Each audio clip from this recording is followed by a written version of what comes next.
जनता UP Bihar की तरह ही मचा रही थी। जहां राम मंदिर बना, इतना बड़ा अर्थव्यवस्था आ गई, वहां पर जो दूसरे नंबर की जीडीपी पे आ गया। क्या हिमाचल की जनता परेशान नहीं थी?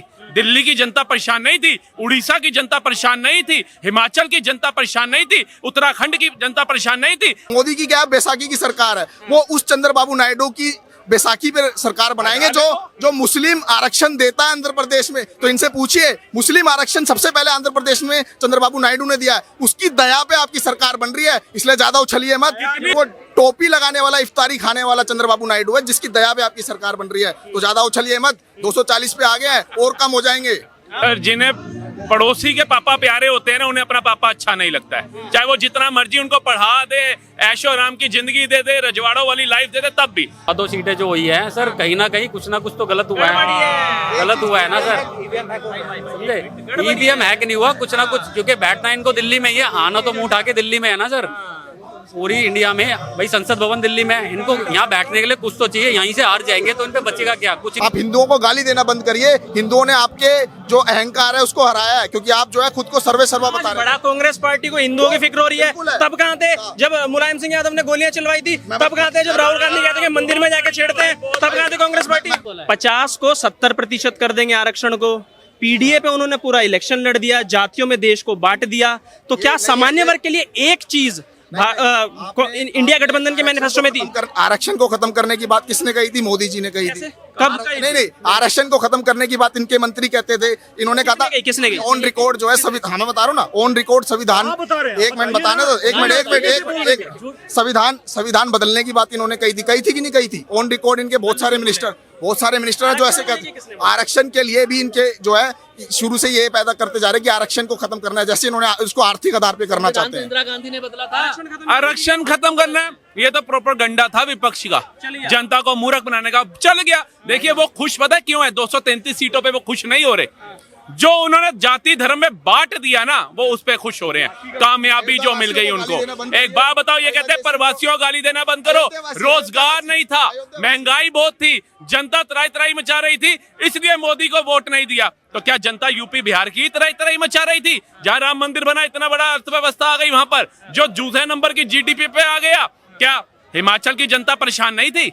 दिल्ली की जनता परेशान नहीं थी? उड़ीसा की जनता परेशान नहीं थी? हिमाचल की जनता परेशान नहीं थी? उत्तराखंड की जनता परेशान नहीं थी? एमपी की जनता परेशान नहीं थी? बस यूपी और बिहार की जनता थी। आप बताओ कहां से थी? हरियाणा की जनता, महाराष्ट्र की जनता, तमिलनाडु की जनता, हरियाणा की जनता, बंगाल की जनता। क्यों नहीं हुआ? शून्य क्यों नहीं हुआ? आपकी जो आप एक प्रचंड बहुमत का अहंकार भर रहे थे, दम भर रहे थे 400 सीटों का, 350 नहीं आई, 300 नहीं आई, 250 भी नहीं आई। जो 400 नहीं आई, इस बात की खुशी है। और कांग्रेस का रिवाइवल हुआ है, 100 सीटों के करीब कांग्रेस आई है। तो कांग्रेस 272 पे कब पहुंचोगे? 272 के अगर आप जानो तो उन्होंने गठबंधन इसलिए ही करा था क्योंकि उन्हें पता था 272 उनकी नहीं आने वाली। ये वो तो बात थी। और सुनिए मेरी बात, गठबंधन का अर्थ ये था कि जो तानाशाह है, जो मोदी की क्या बैसाखी की सरकार है, वो उस चंद्रबाबू नायडू की बैसाखी पे सरकार बनाएंगे जो मुस्लिम आरक्षण देता है आंध्र प्रदेश में। तो इनसे पूछिए, मुस्लिम आरक्षण सबसे पहले आंध्र प्रदेश में चंद्रबाबू नायडू ने दिया है, उसकी दया पे आपकी सरकार बन रही है, इसलिए ज्यादा उछलिए मत। कितनी सीटें हैं उनकी? पूछना कितनी सीटें हैं चंद्रबाबु नायडू? 16 सीटें हैं ना उनकी। 16 सीटें हैं, 16 ले लो। 16 और 12 नीतीश कुमार है, 28। और दूसरी बात यह है, 28। सुनिए मेरी बात, क्या करोगे उसकी? 28 मंदिर के बाद भीख मांगते नजर आएंगे दोनों, अगर वापसी ले ली, क्योंकि कांग्रेस की सरकार नहीं बन सकती। ये आपका अहंकार बता रहा हूँ। जो आप बता रहे हो ना, मोदी जी को दबाने की बात कर रहे हो कि अगर ये दोनों हट जाएं तो मोदी जी रोड पे आ जाएंगे। मोदी जी रोड पे नहीं आएंगे, कांग्रेस आ जाएगी। क्योंकि क्या करेगी? 233 में 28 मिला भी लेगी तो बता दो। 303 पे मोदी जी फिर पहुंच गए। 239 सीटें ले आए एक अकेले चेहरे के ऊपर। वो 26 चाटुकार मिलाकर के 233 पे रुक गए। संविधान से डरा करके रुक गए, धर्म पे लड़ा करके रुक गए, 8,500 पे टकाटक देने पे रुक गए। और क्या करेंगे जीवन में? ये 8,500 पे सवाल है। लखनऊ से तस्वीरें आ रही निकल रही है कि मुस्लिम महिलाएं, कांग्रेस का जो ऑफिस है, पार्टी ऑफिस है, उनके बाहर लाइनें लगी हुई हैं, वो गारंटी कार्ड लेके कि 8500 रुपया में दे दो। सबसे पहले जो बात कही गई है इसका जवाब दे दूं? इसका भी जवाब देना। सुनिए, हाँ मैं उसका भी जवाब देता हूँ। अभी अभी नीतीश कुमार ने क्या कहा है, CA/NRC, अग्निवीर और ये जितनी भी स्कीम है इस पे आप पुनः विचार करें। सर उन्होंने ये भी कहा है, भारतीय जनता पार्टी का ये भी स्टेटमेंट आया कि हम बड़े मंत्रालयों को लेकर कॉम्प्रोमाइज बिल्कुल नहीं करेंगे, चाहे छोड़ के चले जाओ। कह रहा हूँ जिस तरीके से मोदी और शाह का तानाशाही वाला रवैया है, CDEBI का दुरुपयोग करके उन्होंने विपक्ष को हमेशा परेशान करा है। चंद्रबाबू नायडू ये बात नहीं भूलेगा कि 6 महीने पहले उसको जेल में डाला था, और वो टोपी लगाने वाला, इफ्तारी खाने वाला चंद्रबाबू नायडू है जिसकी दया पे आपकी सरकार बन रही है। तो ज्यादा उछलिए मत, 240 पे आ गया है, और कम हो जाएंगे। दया पे चल रही है, मतलब मूर्खता है पढ़े लिखे नौजवान की। 16 सीट वाला अगर गठबंधन साथ दे रहा है तो उसके दया पे चल रही है।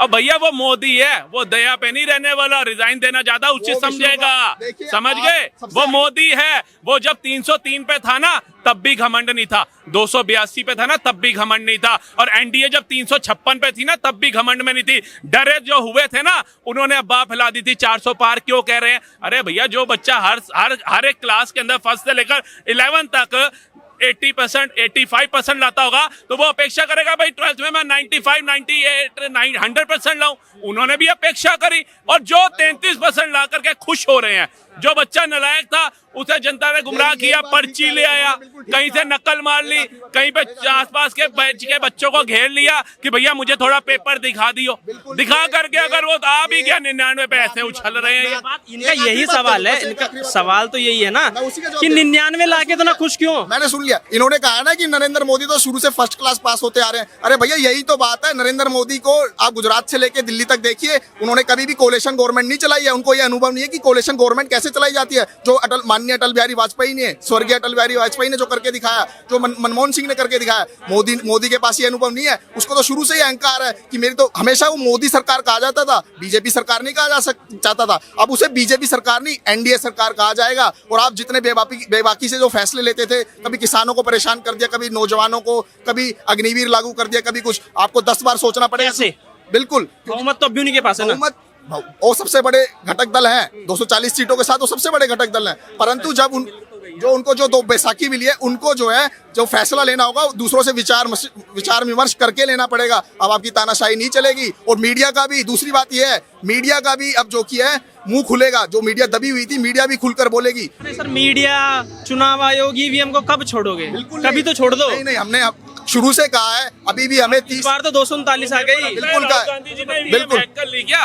कोई हैकर ढूंढ करके ले आया क्या ईवीएम के लिए? राहुल गांधी जो इतने वोटों से जीत गए, बताओगे? ईवीएम पे अभी भी भरोसा नहीं है तो भैया अपनी विचारधारा बदल लो, अपनी विचारधारा बदल लो। उत्तर दे देता हूँ, सरकार बनवा के मानोगे, उसके बाद ही भरोसा होगा। ऐसा नहीं है। हमें अभी भी 30 से 30 पहले पब्लिक की आंखें बंद थी, अब पब्लिक की आंखें खुल गई है। कैसे सर इन्होंने करा क्या 10 साल में? आप बताइए क्या नहीं करा। आप बताओ सर। कनाट प्लेस में खड़े हो आप, ठीक है? कनाट प्लेस में खड़े हो, 10 साल पहले भी ऐसी था ये। सातों सांसद बीजेपी के हैं। पहले 10 साल पहले भी बीजेपी के थे सातों सांसद। क्या हुआ? कुछ नहीं हुआ। अब इनका हाल वो हो गया, हाथ आया और मुंह ना लगा, वो वाला हिसाब हो गया इस टाइम बीजेपी का। अब ये 2 बैसाखी लेके चल रहे हैं। जिस दिन ये 2 बैसाखी हट जाएंगे ना सर, नीचे गिर जाएंगे। हाँ जी। क्या किया मोदी सरकार ने? क्योंकि 19 से लेके 24 तक जो विकास का एक गाना गाया हुआ था कि हमने ये कर दिया, एक्सप्रेसवे बना दिए, इतना स्टार्टअप इंडिया ला दिया, सर वोट तो मिला ही नहीं। सर जिन्हें पड़ोसी के पापा प्यारे होते हैं ना, उन्हें अपना पापा अच्छा नहीं लगता है। चाहे वो जितना मर्जी उनको पढ़ा दे, ऐशो आराम की जिंदगी दे दे, रजवाड़ों वाली लाइफ दे दे, तब भी वही एग्जांपल है। ये भाई साहब ने बोला 7 सांसद दिल्ली के अंदर उनकी है। एक बार मेरे को बताओ, जो शीला दीक्षित जी सरकार छोड़ करके गई थी तो मेट्रो का जो इतना निर्माण हुआ था, क्या इतना हुआ रखा था? कहां तक मेट्रो चला करके वो गई थी, और आज पूरी दिल्ली के अंदर बिछ गया। ठीक है जी। उसके बाद जो सड़कों का निर्माण है, आप ज्यादा, इन्होंने कहा हम कर्नाट प्लेस खड़े हैं, इंडिया गेट चले जाओ। सुभाष चंद्र बोस जिनका नारा था तुम मुझे खून दो मैं तुम्हें आजादी दूंगा, इतना बड़ा योगदान देने वाले, उनकी एक स्मारक तक नहीं थी। प्रधानमंत्री मोदी जी ने इंडिया गेट के अंदर लगा करके दी। क्या बात करते हैं? हजारों एकड़ की जमीनें गांधी स्मारक, इंदिरा गांधी स्मारक, राजीव गांधी स्मारक में दे रखी है। वहां पर इनको कभी चिंता नहीं हुई कि एक अस्पताल या विश्वविद्यालय बनना चाहिए, लेकिन राम मंदिर पर इन भाइयों को चिंता हो गई कि वहां विश्वविद्यालय और अस्पताल बनना चाहिए। तीसरी बात पे आ जाओ, आज विश्व के अंदर हम 5वें नंबर पर आ गए। इनको नहीं अच्छा लगा होगा, मुझे अच्छा लगा। आज मेरा शौर्य, मेरी सेना, अभिनंदन जैसा शूरवीर 24 घंटे में भारत आया, मुझे अच्छा लगा, इनको अच्छा नहीं लगा। सरबजीत की गर्दन आई, ये खुश होंगे, हम खुश नहीं थे। हमारी सेना को पत्थर मारते थे, ये भाई खुश होंगे, हम खुश नहीं थे। लेकिन आज हमारे को ये तिरंगा लहराता हुआ लाल चौक पे अच्छा लग रहा है सर। हरा झंडा नहीं अच्छा लगता था। आज मोदी जो विश्व लीडर की कगार पे है, जब बाइडन पीछे से आके मिलता है, जब दूसरा कहता है मोदी इज अ बॉस, तीसरा पैर छूता है, ये हमारे को गर्व लगता है, इनको नहीं लगता होगा। कुवैत से 7 सैनिक आए, हमें गर्व लगता होगा, इनको नहीं लगता होगा। भारत में राम मंदिर का विरोध था, अबू दुबई में राम मंदिर बना, इनको अच्छा नहीं लगता होगा, हमें अच्छा लगता होगा। और एक सेकंड, विकास चाहिए, और कितना विकास। एक सेकंड, इनका था सवाल। इन्होंने इतनी सारी चीजें बताई, तो ये बात सुनिए, कहीं ना कहीं ये बात तो सही है। अभिनंदन एक दिन में वापस आ गए, 7 सैनिक वहां से छुड़ा के लाए। और एक सेकंड सर, 8500 रुपए का जो उन्होंने दावा किया था कि मंथली हम देंगे, अगर इतनी अवेयरनेस थी कांग्रेस पार्टी के वोटर्स के अंदर, तो क्यों लखनऊ में भीड़ लगी हुई है? सर देखो ऐसा है, इनका दिमाग जो है अभी थोड़ा सा ब्रेन वॉश कर रखा है, ठीक है। हाँ, अब ये तिरंगे की बात कर रहे हैं, तिरंगे जो लगवा रखे हैं ना दिल्ली में, ये केजरीवाल साहब ने लगवाए हैं। लाल चौक की बात करो, दिमाग अपना सही रखो। सर अभी क्या हम कह रहे हैं, हम लाल चौक की बात कर रहे हैं। सर अभी हम लाल चौक की बात कर रहे हैं। सर अभी हम दिल्ली में खड़े हैं, तो मैं दिल्ली की तिरंगे की बता देता हूँ। ये तिरंगे भी केजरीवाल साहब ने लगवाए। लाल चौक की बात की है उन्होंने। तिरंगा तो दिल्ली में पहले भी लहरा रहा था सर, लाल किले पे हमेशा लहराता हुआ है। लाल किले पे तो हमेशा लहरा रहा है, इंडिया गेट पे हमेशा लहरा रहा लाल है। किले पे हमेशा लहराता हुआ है। सर हम जहाँ रह रहे हैं, हम वहाँ की बात करेंगे, कहाँ क्या हो रहा है, कहाँ नहीं हो रहा, उसके हमें लेना देना तो है। दिल्ली में तो सर 7 सीटें आ गई है ना, दिल्ली में तो 7 सीटें जीत गई, तो फिर आपको खुशी नहीं मनानी चाहिए बिल्कुल भी। सर वो सब जो है 7 सीटें जो हुई है सर, कहीं ना कहीं कुछ ना कुछ तो गलत हुआ है, गलत हुआ है ना सर। समझे, ईवीएम हैक नहीं हुआ, कुछ ना कुछ, क्योंकि बैठना इनको दिल्ली में ही है, आना तो मुंह उठा के दिल्ली में है ना सर। पूरी इंडिया में भाई संसद भवन दिल्ली में है, इनको यहाँ बैठने के लिए कुछ तो चाहिए। यहीं से हार जाएंगे तो इन पे बचेगा क्या, कुछ नहीं, बेइज्जती हो जाएगी इनकी बड़ी वाली। मोदी ने ये करा कि दिल्ली की सारी 7 सीटें ले ली, और यूपी में जो था वो बंटवारा कर दिया, हरियाणा में बंटवारा कर दिया। भैया बीमार को 5 लाख वोट पड़ गया, ये भाई कहाँ से या दिमाग, ये पढ़े लिखे तभी तो बेरोजगार घूम रहे हैं। इनके पास लोग वोट देते हैं क्या? बिल्कुल। ऐसे लोग वोट देते हैं। तो बेरोजगार है, जीवन भर बेरोजगार रहेंगे, क्योंकि इनको पता क्या लगता है कि यूपी और बिहार में ही सिर्फ गरीबी, मंदहाली, बेरोजगारी है, बाकी किसी राज्य के अंदर नहीं है। तो भटकती आत्माएं हैं, जिस दिन जातिवाद से बाहर निकल जाएंगे ना इनको अखिलेश याद आएगा, ना इनको मायावती याद आएगी। सिर्फ राष्ट्र पहले नजर आएगा, अपना घर पहले नजर आएगा, अपने बच्चों का भविष्य पहले नजर आएगा। सर ये बताइए मुझे, सुनिए ना यार, सवाल नहीं सुनते आप। इन्होंने जो बोला है सब पता है तुम्हें, इन्होंने क्या क्या बोला। मेरा एक वो मैं बार जो पीछे थोड़ा पीछे, तो ये बताइए मुझे, अगर कांग्रेस पार्टी या इंडिया गठबंधन का वोटर इतना ही अवेयर था, तो वो इलेक्शन में हारने के बाद भी वो 8500 रुपए के लिए मुस्लिम महिलाओं की वहाँ पे भीड़ क्यों लगी हुई है? वो जो भीड़ लगी हुई है उसके बारे में भी पूरी उसकी रिपोर्ट आने दो, भी 1-2 दिन हुआ है। मैं मान रहा हूँ, उसने कवर किया है, नेशनल मीडिया ने कवर किया है। आज 2 दिन हुए हैं, इतनी जल्दी रिजल्ट की अपेक्षा आप कर रहे हो, वो बात ठीक है, मैं उसकी बात नहीं कर रहा हूँ। पर अहम मुद्दे पर आप अहम मुद्दे पर आइए।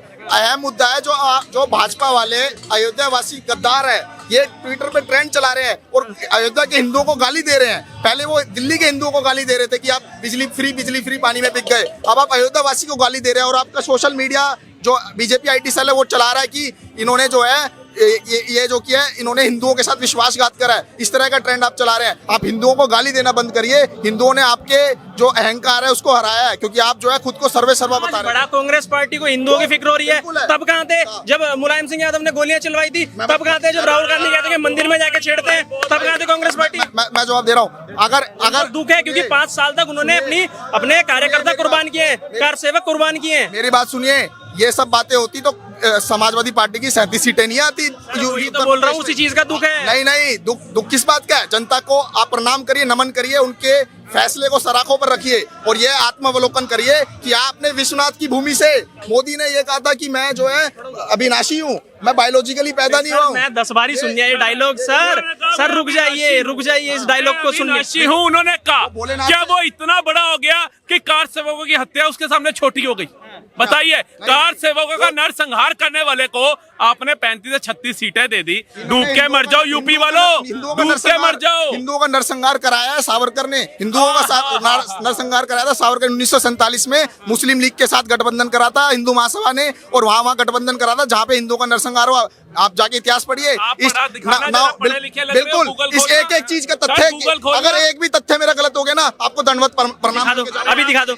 इतना मैं इनसे सवाल पूछ लूं, जो आपने बोला कि मुस्लिम लीग के साथ मिलके उन्होंने, बिल्कुल, बट अभी लीजिए। आपने जो जो बोला है वो बताइए, दिखाइए। On record. वो व्हाट्सएप यूनिवर्सिटी नहीं, मत नहीं, खोलना। नहीं, हाँ, ऑन रिकॉर्ड व्हाट्सएप यूनिवर्सिटी मत करना। सर पता है क्या है? वो सावरकर जिसने हिंदुओं का नरसंहार कराया, ये कह रहे हैं वो काले पानी की सजा काट रहे थे। नहीं, वो और बात जिन्होंने नहीं है। देशभक्ति का काम किया, स्वतंत्रता सेनानी कहलाए जवाहरलाल नेहरू जी। ये देख लीजिए, वो 10 साल जेल में रहे हैं। सर रिपोर्ट दिखाइए, एक मिनट शांत। ये एक मिनट सर रिपोर्ट दिखाने पहले कैमरा में दिखाइए रिपोर्ट। ये देखिए। किसकी है ये? कहाँ लिखा हुआ है? ये हिंदू महासभा का पेज है, ठीक है, और हिंदू महासभा का विकिपीडिया पेज पर ये लिखा है कि यहाँ पे आपने अलायंस करी थी 1937 के प्रोविंशियल इलेक्शन के बाद आपने जो है 3 राज्यों में आपने मुस्लिम लीग के साथ गठबंधन करा था, और वो तीनों राज्य आज पाकिस्तान बन चुके हैं।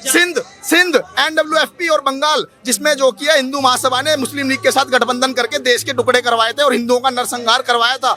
श्यामा प्रसाद मुखर्जी ने नरसंहार करवाया था। अब मैं जानकारी के लिए आपको बता दूं, जानकारी के लिए आपको बता दूं, आपने विकिपीडिया खोला है, विकिपीडिया पे मैं आपको देश का प्रधानमंत्री लिखवा दूं, नहीं, लिखवा दूं, नहीं, मैं मानेंगे उस पे? मैं इसका जवाब अरे विकिपीडिया पे कुछ भी एडिट हो जाता है भाई। मैं जवाब दे रहा हूँ इस बात का। हिंदू महासभा और मुस्लिम लीग का ऑथेंटिक दिखाइए, ऑथेंटिक दिखाइए। सुनिए, हिंदू महासभा और मुस्लिम लीग का, मैं किताब तो लेके नहीं घूम रहा हूँ, हिंदू महासभा और मुस्लिम लीग का जो गठबंधन हुआ था, जो अलायंस हुई थी, ये एक ऐतिहासिक तथ्य है, आप जाकर देख लेना। मुझे आप ये बताइए ना, अगर आपको इतना ही बिलीव है तो कांग्रेस पार्टी कहती है CAA लागू हो जाएगा तो तुम्हारी नागरिकता छीनी जाएगी, ये कैसे प्रमाणित कर दोगे तुम इसको? ये NRC जो है, इन्होंने वही अपनी धर्म CAA हुआ है, सिर्फ CAA पे कांग्रेस पार्टी ने हर बार बोला है कि मुसलमानों तुम्हारी नागरिकता छीनी जाएगी, किसान आंदोलन पे बोला है तुम्हारी जमीनें छीननी जाएंगी। ये झूठ फैलाने की राजनीति जो पार्टी कर रही है वो कैसे बोल सकती है सारी चीजें? कोई झूठ नहीं फैलाया गया है। जो धर्म की राजनीति, यही जो धर्म की राजनीति, कभी CAA, कभी NRC, कभी ये सब, उसका जो होना चाहिए, यूनिफॉर्म सिविल कोड भी होना चाहिए, जनसंख्या नियंत्रण कानून भी होना चाहिए, पर उस तरीके से नहीं जिस तानाशाही तरीके से मोदी जी चलाना चाह रहे हैं। उसका एक पूरा खाका होगा, उस खाके के प्रोविजंस को पढ़कर हम समर्थन देंगे। देखिए कहीं ना कहीं तानाशाही वाला जो एक बयान था, कोई एक बहुत बड़े यूट्यूबर हैं, आप सबने देखी होगी वीडियोस, प्रोजेक्टर पे चला रही थी कांग्रेस पार्टी, प्रचार कर रही थी कांग्रेस पार्टी, तानाशाही तानाशाही, और प्रधानमंत्री ने लगातार अपने इंटरव्यूज में ये कहा भी है कि कांग्रेस पार्टी झूठ फैलाने की राजनीति करती है। जब बीजेपी को पता था इतना झूठ फैलाया जा रहा है तो एक्शन क्यों नहीं लिया गया? सर एक साउथ कोरिया का तानाशाह सुनते थे हम कि उसने अपनी सगी बहन को मगरमच्छों के आगे डाल दिया था। वो तानाशाह था जहाँ हेयर कट भी उसके मन मुताबिक रखना पड़ता है।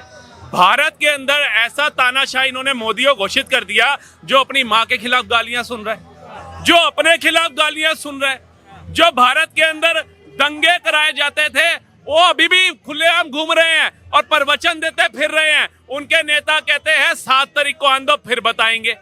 मुसलमान भाई आए दिन कहते हैं हमारा समय आने दो फिर हम बताएंगे। वो तानाशाह शांत है। एक बंदा जो बेल पे घूम रहा है वो कह रहा है मोदी 400 पार लाएगा, संविधान खत्म कर देगा। दूसरा आ रहा है कह रहा है मोदी जी सटिया गए, अमित शाह सटिया गया। मतलब इतनी बाग बबूली कर रहे हैं। वो तानाशाह सुन रहा है। भैया हमने तो जीवन में पहली बार ऐसा तानाशाह देखा है जो सर्वोच्च पद पे बैठ करके गालियां खा रहा है, अपने परिवार वालों के लिए अभद्र टिप्पणियां सुन रहा है, ईडी सीबीआई खरीद लिया, जज खरीद लिया, ऐसे ऐसे बड़े बड़े आरोप सहन कर रहा है। और दूसरी तरफ जो तानाशाह के राज में बड़े बड़े आवेदन पास कर रहे हैं, बड़ी बड़ी धारणाएं ला रहे हैं, जनता को बलगला रहे हैं, ठीक है, राम नवमी के ऊपर पथराव करने वालों का साथ दे रहे हैं। वो तानाशाह तो कुछ नहीं कर रहा और ये भाई को वो तानाशाह लगता है। मेरा भी यही होगा। आखिरी सवाल तानाशाही पे उत्तर देना। और आखिरी सवाल सुनिए ना, आखिरी सवाल 99 सीट हाँ दीजिएगा। 99 सीट लाने के बाद इतनी खुशी मनाई जा रही है, तो क्या लगता है 29 में भी 272 तक पहुंच पाएंगे?